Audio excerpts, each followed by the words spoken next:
Hope you've all had a nice week and welcome to Zoning Out. The Orion Nebula is one of the most fascinating, colourful and exciting nebulas in our galaxy. It is approximately 1,500 light years away from us. This week, a high-definition photograph of the nebula was released, displaying it in its incredible glory. All different colours are apparent, and masses of infant stars are also visible. It is the nearest large star-forming region, which makes this picture even more amazing. In full resolution, around 3,000 stars can be spotted in the photograph.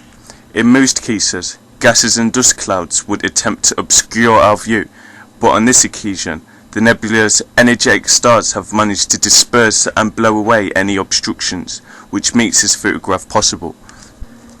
In the mid-1900s, the world visualized humanity having formed small colonies on the moon by the year 2000.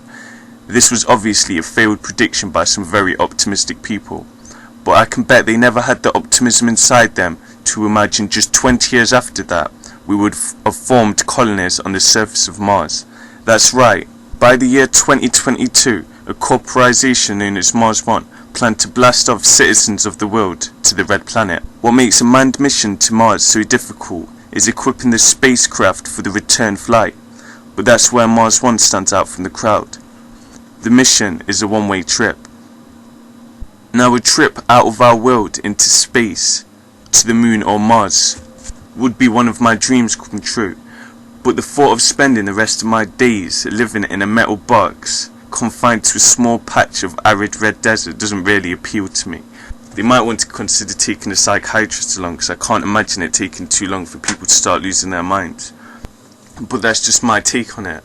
Don't get me wrong, I think the whole idea is very clever and unique, but I just think a few years down the line, the participants of the project will end up regretting their decision. Also, the Mars 1 project isn't aimed at specialised personnel, it's aimed at the everyday human being.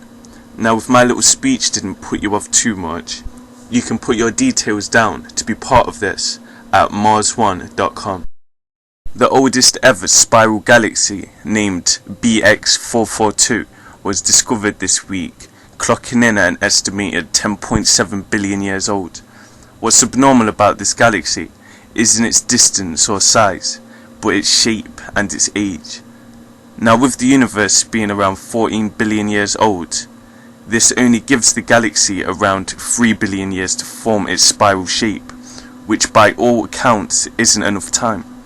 When looking at other galaxies from the same era, even the best formed ones no way resemble anything close to a spiral shape, and the vast majority of them look nothing more than train wrecks. It is thought that a dwarf galaxy orbiting BX442 may have helped it to have produced its spiral shape at such a young age, but it's only a theory.